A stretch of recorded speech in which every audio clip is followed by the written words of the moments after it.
উনি ভুল বুঝেছেন, না বুঝে ভুল কথায় বিশ্বনবীর কাছে প্রচার করে দিলেন। আল্লাহর হাবিব সাল্লাল্লাহু আলাইহি ওয়াসাল্লাম সহজ সরল মনা নবী, সাহাবী তো আর মিথ্যা বলবেন না। বিশ্বনবী বিশ্বাস করলেন। বিশ্বাস করে খালিদ ইবনে ওয়ালিদের নেতৃত্বে 1000 সৈন্যের অভিযান পাঠালেন। বললেন, যাও যে দেখো ঘটনা কি, ঘটনা সত্য হলে অভিযান চালাও। আল্লাহ বলেন, নবী অভিযান পরে চালায়েন, একটু থামেন। ফাতাবায়ানু ইন জাআকুম ফাসিকুম বিনাবাইন ফাতাবায়ানু। নবী ওয়ালিদ এসে আপনার কাছে দেই তথ্য প্রচার করেছে, তথ্যটা সঠিক নয়, আগে যাচাই করেন, তারপরে অ্যাকশনে যান। ঠিক কি না? আমরা ডাইরেক্ট অ্যাকশন মারি। আমরা কি করি? Action action, direct action. সত্য না মিথ্যা ধার ধারি না। আল্লাহ বললেন, নবী অভিযান চালাবেন না। ওয়ালিদ যেই কথা আপনারে বলেছে এই কথাটা সত্য নয়। আন তুসিবু কওমান বিজাহালাতিন ফাতুসবিহু আলা মা ফাআলতুম নাদিবিন। আপনি যদি ওই মুসলমানদের এলাকায় না জেনে অভিযান পাঠান, এই অভিযানে যদি কেউ মারা যায়, প্রত্যেকটা মৃত্যুর দায়ভার কিন্তু আপনার কাঁধেই বর্তাবে গো নবী। ঠিক কি না? এই যে আপনি চেক না করে, জাস্টিফাই না করে, নিশ্চিত না হয়ে ওয়ালিদের কথায় বিশ্বাস করেই বনুল মুস্তালিককে অ্যাটাক করার জন্য 1000 সৈন্যবাহিনী পাঠালেন। ওরা যদি আক্রমণ করত, কেউ যদি মারা যেত, এই দায়ভার কার? আমার নবীর। ঠিক কিনা? নবীকে শিখানোর মাধ্যমে আল্লাহ তাআলা গোটা উম্মাহকে শিখাই দিলেন, ইন জাআকুম ফাসিকুম বিনাবাইন ফাতাবায়ানু। কেউ যদি খবর নিয়ে আসে, শুনেই বিশ্বাস করো না, আগে যাচাই করো, আগে চেক করো, তারপরে বিশ্বাস করবা। ঠিক কিনা? তাহলে এখন থেকে একটা কিছু শুনলে বিশ্বাস করবেন। 4 নম্বরে আল্লাহ বললেন, লা ইয়াসখার কওমুন মিন কওম। কেউ কাউরে ঠাট্টা করব না আমরা, অবজ্ঞার সুরে কোনোদিন কাউরে কোনো কথা বলবো না। রাজি আছেন? সবাই রাজি? এরপরে 5 নম্বরে আল্লাহ বললেন, ওয়ালা তালমিজু আনফুসাকুম। খবরদার, তোমরা অন্যের দোষ খোঁজো না, দোষ খুঁজবা নিজেদের। কিন্তু সমাজে আমরা অন্যের দোষ খুঁজি কি খুঁজি না? 5 নম্বর, ওয়ালা তালমিজু আনফুসাকুম, নেভার ডিসফেম ইচ আদার। একে অপরের দোষ খোঁজো না। আমাদের সমাজে কিছু লোক আছে নিজের দোষ দেখে না, খালি অন্যের দোষ দেখে। আছে না নাই? চায়ের দোকানে বসে বসে দেখবেন, বলবে এই বাড়িতে এই সমস্যা, ওই বাড়িতে ওই সমস্যা, ওই বাড়িতে মারামারি, ওই বাড়িতে কাটাকাটি। তোর বাড়িতে কি সমস্যা ওইটা বল, তোমার বাড়িতে কি সমস্যা ওইটা বলো মিয়া। আছে না এরকম? এই হুজুর ভালো না, এই সমস্যা, ওই হুজুরও ভালো না, এই হুজুরও খারাপ, এই হুজুরের এই সমস্যা। তুমি হুজুরের কি সমস্যা?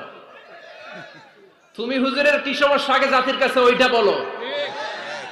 আগে নিজে ভালো হও, নিজে ভালো তো জগৎ ভালো। জন্য খবরদার, অন্যের দোষ খুঁজবেন না। এটা খুব বাজে একটা স্বভাব, খালি অন্যের দোষ খোঁজে। যে নিজে নিজের দোষ খুঁজতে পারে, যে নিজে নিজের সমালোচনা করতে পারে, সে সবচেয়ে বুদ্ধিমান।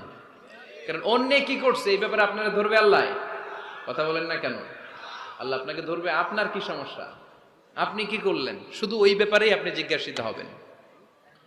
এজন্য আল্লাহ বললেন, তাদের উপর আমার লানত, তাদের উপর ধ্বংস, যারা প্রকাশ্যে অপ্রকাশ্যে অন্যদের দোষ খুঁজে বেড়ায়, দোষ বলে বেড়ায়। এরকম আছে না নাই? আল্লাহ লানত দিয়ে বললেন, ওয়াইলুল লিকুল্লি হুমাযাতিল লুমাযা। গোপনেও দোষ খোঁজে, প্রকাশ্যেও দোষ বলে, তাদের উপর আল্লাহ লানাত। হুমাযাতিল লুমাযা, এই লুমাযা শব্দ থেকে আল্লাহ এনেছেন ওয়ালা তালমিজু আনফুসাকুম। একে অপরের দোষ খোঁজো না, নিজের দোষ খোঁজো, সেই সবচেয়ে বুদ্ধিমান। তাহলে আমরা আত্মসমালোচনা করব। কি করব? খেয়াল রাখবেন, সবচেয়ে খারাপ হচ্ছে সমালোচনা। সবচেয়ে খারাপ কি? তারপর কিছুটা ভালো যেটা, সেটা হচ্ছে আলোচনা। সেটা কি? আলোচনা। সবচেয়ে ভালো হচ্ছে আত্মসমালোচনা। সবচেয়ে ভালো কি? তাহলে 3টা বললাম। এক হচ্ছে সমালোচনা, আমরা করব না, আমরা করব আলোচনা, আর সবচেয়ে বেশি করব আত্মসমালোচনা, সেলফ ক্রিটিসিজম। রাতে ঘুমানোর আগে একটু ভাববেন, কি কি ভুল করলাম, কাকে কাকে কষ্ট দিলাম, কি কি অন্যায় আজকে আমার দ্বারা হলো, কালকের দিনটা যেন আমার আজকের দিনের চেয়ে ভালো হয়। নিজের সাথে নিজের এরকম বোঝাপড়ার দরকার আছে না নাই? আমরা যেন আত্মসমালোচনা করি ফরিদপুরের ভাইয়েরা, অন্যের দোষ যেন না খুঁজি। Small people talk about people. যারা নিচু মনের মানুষ, এরা শুধু মানুষের দোষ খুঁজে বেড়ায়, মানুষ নিয়ে কথা কয়, এই মানুষ, এই মানুষের সমস্যা, এই এই সমস্যা। Average people talk about things and story and the incidents. যারা মাঝারি মনের মানুষ, তারা বিভিন্ন ঘটনা নিয়ে কথা বলে, বিভিন্ন বিষয় নিয়ে কথা বলে। আর গ্রেট পিপল, যারা মহামানুষ, they talk about ideas. তারা নতুন নতুন আইডিয়া নিয়ে কথা বলে। এই আইডিয়া সমাজে অ্যাপ্লাই করলে, ইমপ্লিমেন্ট করলে সমাজটা বদলে যাবে।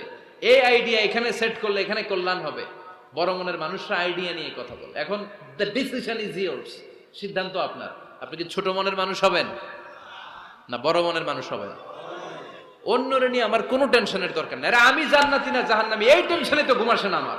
আমার কি অবস্থা হবে আমি জানি না। আমি আরেকজনের দোষ খুঁজি, আমি আরেকজনের বদনাম বলি, আমি আরেকজনের পিছু লেগে থাকি। খবরদার, বিশ্বাসী বলে যারা দাবি করে তারা কখনো অন্যের পিছু লাগতে পারে। খেয়াল রাখবেন, কেউ যদি পিছু লেগে থাকে ও আজীবন পিছেই থাকবে। পিছু লাগা মানে কি? ও সামনে না আমি সামনে? কথা বুঝে নাই বোধহয়। কেউ যদি আমার পিছু লাগে ও সামনে না আমি সামনে? আমি সামনেই থাকবো, ও পিছনেই থাকবে। কথা বুঝতে পেরেছেন?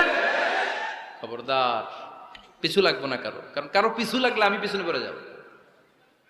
কারো দোষ খুঁজবো না, নিজের দোষ খুঁজবো। আমার কি সমস্যা, আমার কি ইমপ্রুভ করা দরকার, আমার কি ডেভেলপ করা দরকার, আমি নিজেকে কিভাবে সাজাতে পারি, এই নিয়ে থাকবে আমার টেনশন। আল্লাহর দেয়া আমাদের জন্য সবচেয়ে বড় উপহার হচ্ছে সময়। আল্লাহ আপনারা এত কিছু দিয়েছে, এর মধ্যে সবচেয়ে দামি কোন জিনিসটা দিয়েছে জানেন? সময়। কি দিয়েছেন? আমাদের জীবনের এই সবচেয়ে দামি জিনিসটা, এই সময়টা আমরা অন্যের পিছনে লাগাই ফেলি। অন্যের দোষ খুঁজতে খুঁজতে অন্যের এই সময়টা দিয়ে দিই, নিজের সময় নিজের কাজে লাগাতে পারি না, তাই না? এজন্য আমরা যেন অন্যের দোষ না খুঁজি, নিজের দোষ খুঁজি। ওয়ালা তালমিজু আনফুসাকুম, একে অপরের দোষ খুঁজো না। আদেশটা কার? আওয়াজ করে বলতে হবে, আদেশটা কার?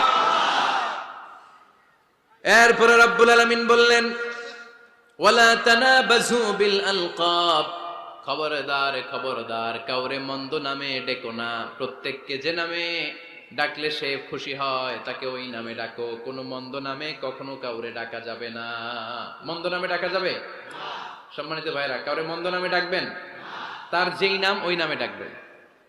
যে নামে সে নিজেকে ডাকলে পছন্দ করে তাকে ওই নামে ডাকবেন। মন্দ নামে কাউরে ডাকা যাবে না। এটা কবিরা গুনাহ। এটা কি গুনাহ?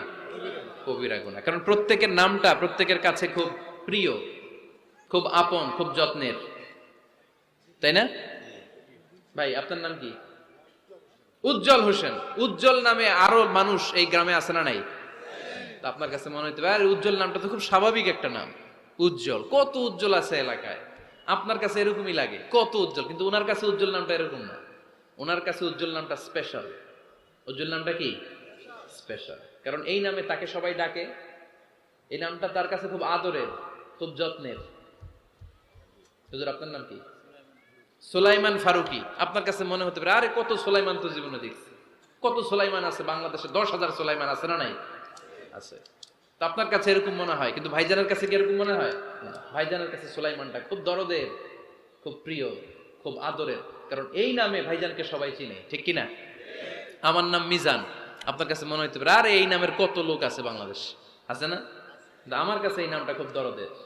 কারণ আমারে মিজান বললে আমি বলি কি, আরেকজনের ডাকলে আমি তাকাই, ঠিক কিনা? ভাবছি আমারে ডাকছে। কারণ এই নামটার প্রতি আমার একটা দুর্বলতা কাজ করে, এটা আমার পরিচয় বহন করে প্রত্যেকের কাছে। প্রত্যেকের নামটা এমন। এজন্য কারো নাম যখন নিবেন সুন্দরভাবে নিবেন। প্রত্যেকে প্রত্যেকের নামকে পছন্দ করে। তার প্রমাণ, কেউ কাগজ কলম পাইলেই দেখবেন নিজের নাম লেখে, সিগনেচার মারে, আছে না নাই? বিশেষ করে সাগরে ঘুরতে গেলে বালুর মধ্যে প্রত্যেকে প্রত্যেকের নাম লেখে, দেখবেন।